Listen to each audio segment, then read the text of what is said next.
La grande famille, merci Nayo, honorable Titi, Espoir Kwangilalele, merci Bandeko Nyonso ba partageaka, baza kolanda biso partout mokili mobimba. Constant Mutamba sera arrêté ou pas. Aujourd'hui, nous sommes au lundi, le 1er septembre 2025, na report basalaki na place ezala le 27, basalaki report pour que le 1er, mais kasito yaki komona point de presse, il y a porte-parole, il y a conseil supérieur de la magistrature. Place à l'oba qui était, ça la sous report pour les DT, pour les premiers, et Zakaka, les D. Alors, qu'est-ce qui se passe? Avocat et à maître Constant Mutamba, ça lit des déclarations que bazo qui notification te.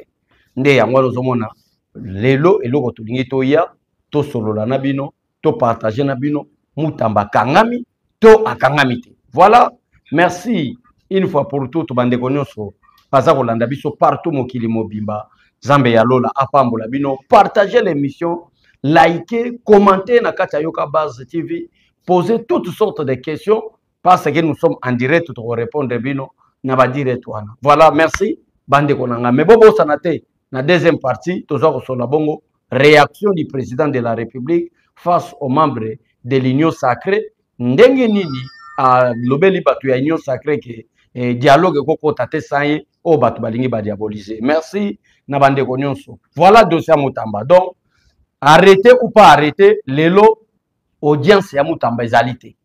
Parce que tozalaki na be inquiétude ya ko confirmer na bande ko na biso ba congolais ba congolaise ba ko landa biso pona data lelo. Na message oyo ba avocat ya Constant Mutamba balobaki ke bazalaki notifié te to bangaki to kanisaki ke peut-être ezabagé.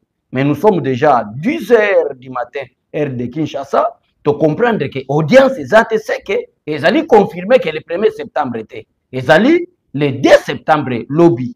Alors qu'est-ce qui se passe? Moi na mboka Trésor Lumba ko sala ba analyse biso nyonso tozali d'accord pona ko libérer Constant Mutamba mbongo ebimate. Mais kasi ya ko banga ezali nini na point de presse oyo conseil supérieur de la magistrature pe kolanda oyo ezali bongo réquisitoire ya procureur avant point de presse ya conseil supérieur de la magistrature to comprendre que likita déjà salemaki asenge Mutamba kobikate na kata point de presse wana balobini na kata point de presse balobi ete ba magistrat bazwaka décision te par rapport à opinion. Donc c'est-à-dire balobi que oyo nyonso ba ko sala et oyo nyonso Mutamba ko sala selon les porte-parole du conseil supérieur de la magistrature ezali opinion ezali public kasi ba juge bazwaka décision na bango te pour public à lobby sorte population ba lobby. La loi est dire reste la loi. Wana eza premier point na bango ba lobby. Deuxième point na bango ba lobby boy, ce n'est pas pour la première fois un ministre d'État, un premier ministre a la face à la justice. Nazo relater d'abord point de presse après toi pour expliquer bino nini au justice a vu comme décision conseil Mutamba. Balobi que eza pour la première fois té un ministre d'État, vice-ministre ou soit membre ya cabinet à président de la République azala devant la justice. Ba pesi exemple balobi 1 eza dossier à 100 jours. Pendant bazako traiter dossier à 100 jours, c'est lui azalaki comme accusé, comme prévenu était Vital Kamerhe, azalaki directeur ya cabinet président de la République. Exemple à Liboso. Yami Balé, dossier Bukangalonzo. Na Bukangalonzo, qu'est-ce qui se passe? Matata Ponyo étant ancien premier ministre, mais ancien sénateur, mais aussi député national. Dossier naïe basambi sakiango ezali pour opinion. 3. Lampadaire et forage. Ezalaki yabakozi, c'est-à-dire ministre bazalaki 3. Oyo bazalaki kuna moko azalaki na infraction te mais mibale bakangaka bango. Ba pese exemple. Et enfin ba ekoshita babi ya COVID-19 à l'époque c'était le ministre de la santé. Donc c'est-à-dire selon les porte-parole du Conseil supérieur de la magistrature est clair. Alors, il est clair que les premiers dossiers, quand c'est la population, il y a place déjà, mais c'est Salemi, Bakangi Boutamba Selonga, ils ont déjà mis son salement. Il y a si exemple, il y a différents membres Oyo, Basambi Sagi Bango, Obazaki na mandat à l'État, il y a clôturer le dossier à Moutamba, ils allaient exceptionnel. Ils allaient le dossier, il y a bateau, nous sommes énumérés. Parce que bazalaki na fonction oyo l'État congolais a pesaki bango ba assumé ezalaki polémique te alors va se poser question ne ya mutambe kozala exceptionnel wana va se poser question mais yoka place mo bagelo bana tuka balobi ke basengi na hôtel de ville na point de presse na bango to sengi na hôtel de ville à Salanine hôtel de ville a sécurisé ville ya Kinshasa 1 2 na tout autour ya cour de cassation, car on a point de presse, na longwe nanti. Tout autour ya cour de cassation, ezala na entrepomate. Ba sengi na presse à salanini, ba oyo bazali accrédité, ya kosala musala na bango, na professionnalisme. Mais kasi entrepoma baboyi. Wana ezala ki résumé, mwana mboka Trésor Lumbu, alinga tali sabino, ya point de presse, ya conseil supérieur de la magistrature. Place na moni yango louche, place na moni yango compliqué, que la messe a été dite. Place on a moni que pendant que le dossier est y a le 27, le 27 août, place on a passé la verdict. C'était d'abord le procureur près du tribunal de grande instance. Alors que la gomme est heureusement, le 27, il y avait les reports pour le 1er septembre. Et bandaki na tribunal de grande instance à Gombe.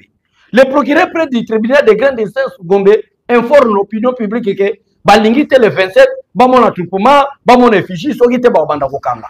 Yamana obi ke zalai ni. Mais que plus loin, baké ko sangisa bongo conseil supérieur de la magistrature. Pendant que le chef lui-même a informé Bisso que la justice est malade, soi-disant le conseil supérieur de la magistrature là, batikara ufanda te balubi ke ndenge nini mokonza mboka akolobake le conseil supérieur de la justice est malade et que conseil supérieur de la magistrature bafandite. Batikara ufanda te. Maloba ya mokonzi et nous sommes des Africains. Le chef de l'État a informé que la justice est malade, mais conseil supérieur de la magistrature bafanda te basangana balobake comment est-ce que le chef de l'État a dit que la justice est malade? Biso kasibato to kambaka justice. Parce que la justice en question, et ça vous savez la conseil supérieur de la magistrature. Pour une petite histoire, le conseil supérieur de la magistrature, c'est quoi? C'est-à-dire la juridiction, où est la justice? En commençant de la cour constitutionnelle jusqu'à la sélection à Bango, la Nakati, orienter justice c'est-à-dire des cours constitutionnels jusqu'en bas là-bas. Basangisa ba cour de cassation, ba de tout, bazara ba responsabilité kuna, ne amone sali conseil supérieur de la magistrature. Ba haute cour militaire, voilà. Bango tout wana, basangali sanga wana, ba bengango conseil supérieur de la magistrature. Mais et là on a que la messe a été dite. Pourquoi? Parce que mokonza mboka Bitumbane makase sali comment est-ce que justice congolaise est kokende liboso?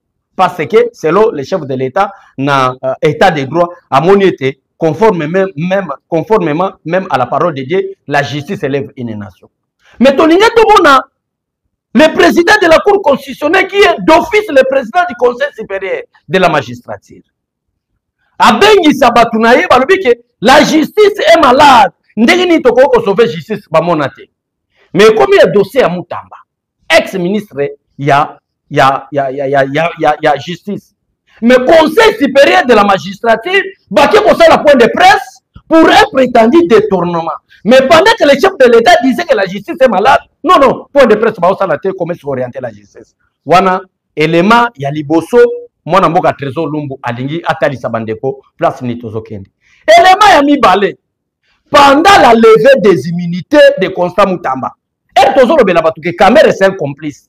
Et tozolobela batu ke Kamere sera l'adversaire du président demain. Bozo monatri.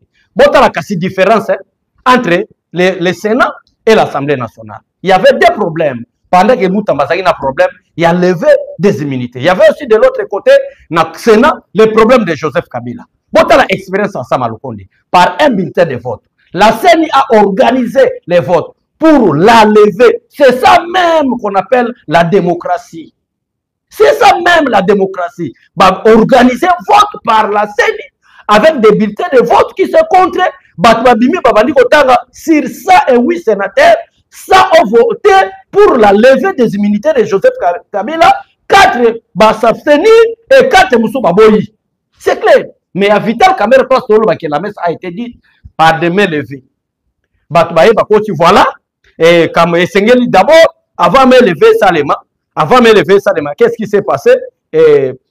Kamere a quitté le micro naïe et Zali na Ezako Fumwama. Nous sommes le béco yokan. Alors il faut qu'elle réponde devant la justice. Parce que le Kamere, il faut surveiller Kamere. Bota la caméra même na makambo sacré. D'ailleurs, tant que tu as l'émission na Yeba TV avec DG, à Luka vidéo wana yo lengankoy. Olengankoy a bimisi vidéo et ça la succès mikolo. Avec la caméra nyonso lo bakana munoko za lokuta. Ngaba tuté. Olengankoy.